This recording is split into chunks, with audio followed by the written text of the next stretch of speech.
Hey friends, this week I got an interesting email, which I'm going to share with you in a second, and made me think about predatory journals. And so what I wanted to do was just share a little bit of information with you about predatory journals and how to identify a predatory journal. So here is kind of a paraphrasing of the email that I received, and you might think that I'm being kind of a little bit sarcastic or silly here, but this, other than a few subtle changes like the name and the email address, is pretty close to what it looked like. And so it was inviting me to publish in a journal, and whilst that wasn't quite the name of the journal, it was the International Journal of, and then a convoluted set of terms, all of which were relevant to the area that I work in, but when put together, looks not quite right, looked a little bit odd. Some of them were terms that are in actual legitimate journal names, and they'd all kind of been strung together. So what I wanted to do was look at this with you. So when we're looking at a predatory journal or conference, because there are predatory conferences as well, and for those of you who are grad students who are possibly looking at where you might travel post-COVID with your travel funds, then this is something that's particularly relevant because it's not just journals, it's conferences as well. And basically, this is a business model where they want to charge you either an excessive conference fee for a bad conference or a publication fee to get published in a journal. And they're not at all interested in quality. They will cut a lot of corners.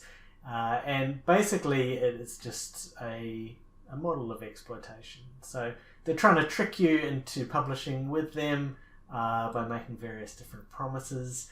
And then you give them the money. And there's a good chance with many of them, they will put your article up on the website. But career-wise and in terms of kind of your research reputation and esteem, this is certainly not a positive. At best it's neutral, possibly negative, depending on quite whether someone looks at your CV and thinks that either A, you were a little bit naive, you didn't realise where you were publishing, or B, you were trying to take some shortcuts and get some easy publications. I've definitely in recruitment seen CVs that have publications where it's clear that the journals are predatory journals. And in some cases, I think the person was just naive, they didn't realise.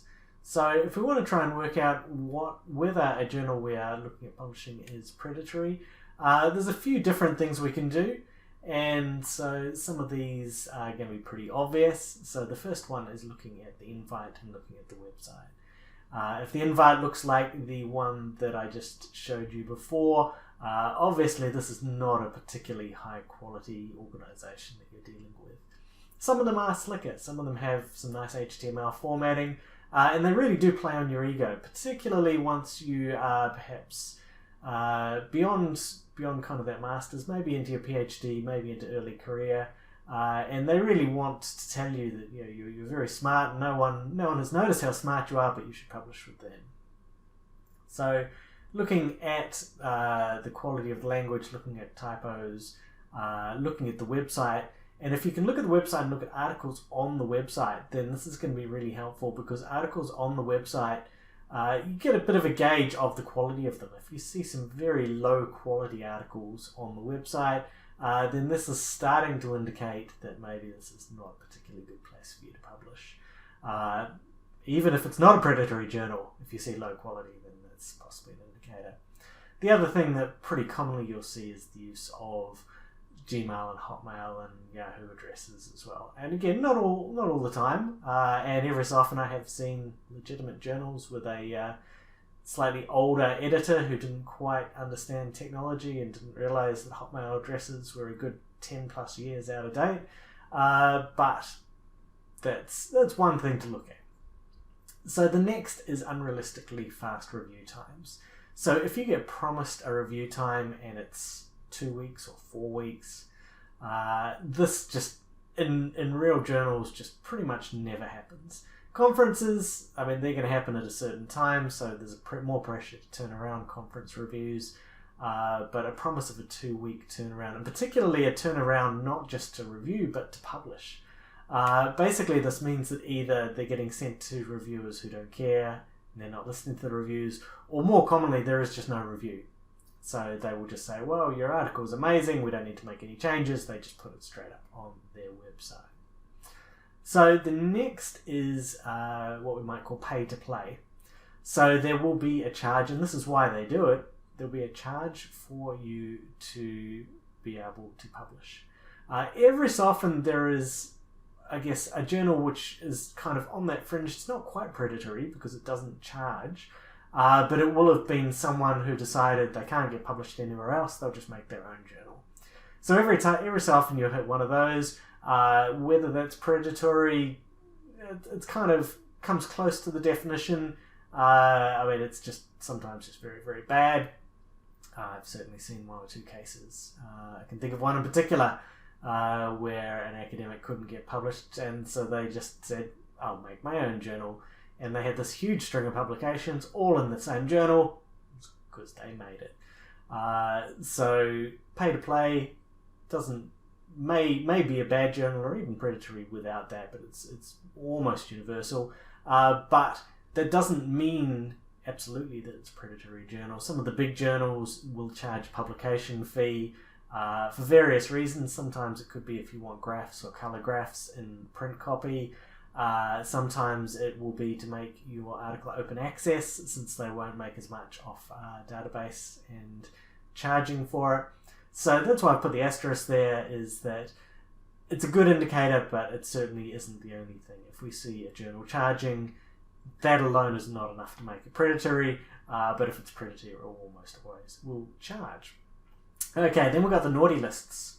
So kind of the oldest and probably most famous is what's called Beall's List.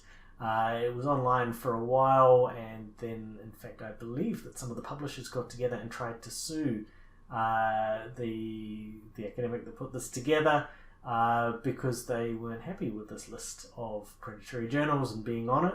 I did a quick search before I started making this video, and I found that it is back up. So if you do a bit of a Google search, you should be able to find a version of it. It's not necessarily 100% up to date, because journals there can be new ones that they haven't captured yet. I also came across predatoryjournal.com, which also had lists of predatory journals. The next one that I've triple asterisked here is the editorial board. So you've got to be really careful with this, and in fact for kind of early and mid-career researchers, careful for a different reason. And that's what will often happen, is they will create a fictional editorial board. So they will get together, they will just Google search, find some people in the area, get their profile photos, get their descriptions, stick them up there, so this is our editorial board, without the permission of those people. So the people that are listed potentially have no clue that their names are there. If you don't see an editorial board, and it is a very kind of opaque organisation, that can be an indicator. So looking at predatory journal, sometimes they might just not have information about the people that are involved. Sometimes they will grab other people's information and just pretend that it's legitimate. Okay, the next one, and probably one of the more important ones, is just checking with your peers and checking with your mentor. If you're a grad student, checking with your supervisor, because they will hopefully have a little bit more experience and they'll be able to help you with this process. So they will be able to tell you places that they've published, potentially places where they have been a reviewer or an editor and that are legitimate, and are a good quality place for you to send your research. One last point that I wanted to share. So there is a directory of open access journals. So generally with these predatory journals, they'll just whack PDFs up on their website. But there are genuine open access journals who are substantially more legitimate, but have the open access mission. They want to share the knowledge and share your article, and so this site is a good place for you to go and find journals that will be open access, but have had some level of screening. So there's a list of criteria that they have that they require in order for you to for a journal to be in their list. So that last one is not a naughty list. It's kind of a, if you want to publish in open access, here's a list of possible places. So hopefully this video was helpful. It's really important when you are starting out in particular that you think about where you send your research. You want the best possible journal or conference that will publish it. So there is a little bit of a trade-off of the higher you aim, those chances go down a little bit.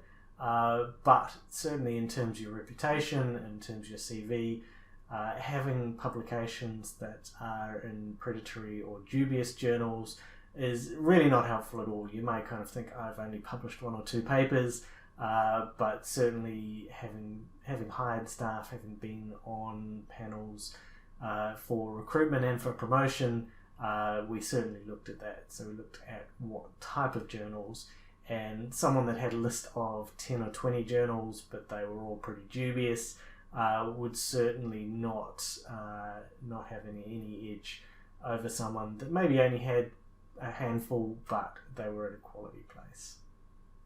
Okay, so that's it for today. Please like the video and subscribe. If you're interested in any of my Skillshare courses, there are links below for those.